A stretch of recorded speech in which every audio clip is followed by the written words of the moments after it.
all this started. If you just said we would have won one, I'd have taken it. So to get 100, there's just so many great players, coaches, and family and friends that have helped along the way. And it's a milestone. I'm not one of these people that downplays milestones. I know how hard it is to win one game in this conference and in this level, and I'm proud of them, and I want to thank every single person that helped every 100 of them.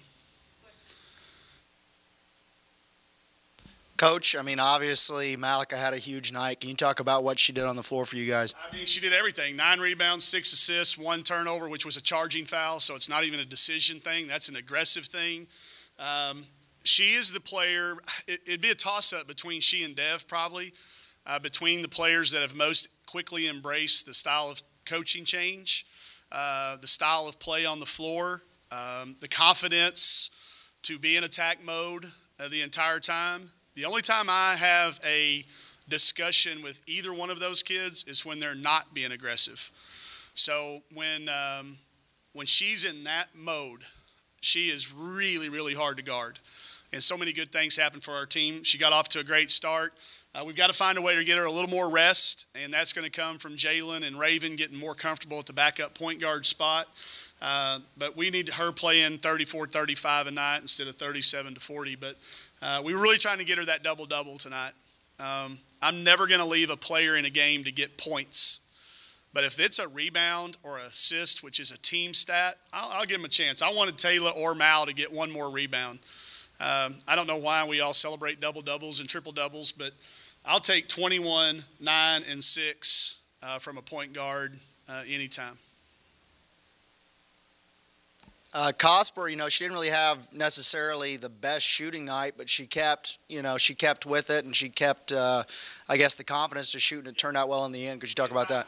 That makes her confident to hit one when we need it. They'd made a little run there, and she came back with a dagger 3 from deep, and that was capped with one by Kieran, I think. So I don't want Dev ever looking at a stat sheet till middle of the year.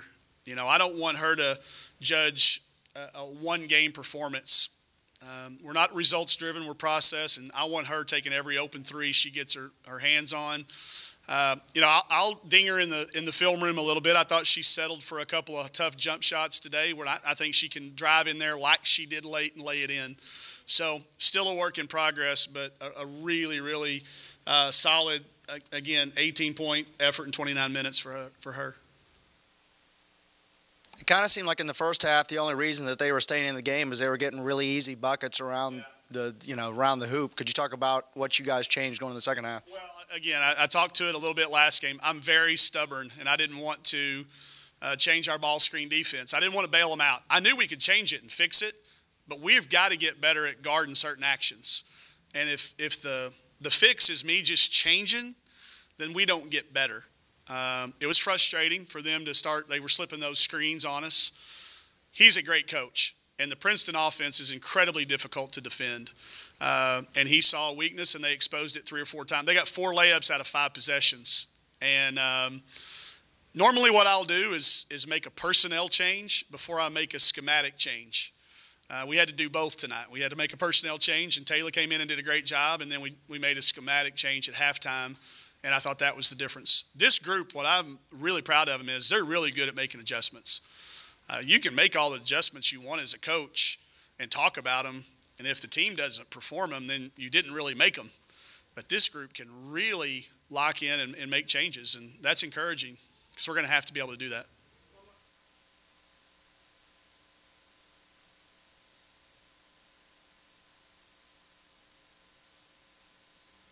From the day we saw her, I predicted she might be our leading rebounder. And I hope I'm wrong. It may be Malika Monk on the year. I don't know. I was teasing everybody that Mal might be our leading rebounder. But Taylor's got a tenacity about her, and she matches that with some tremendous athleticism. And that's the makeup of a great rebounder. She goes after a majority of them.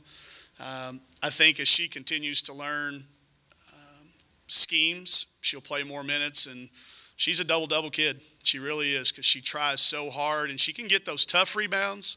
She can get a speed rebound, and she can get a rebound at 9 feet, which not a lot of kids can do.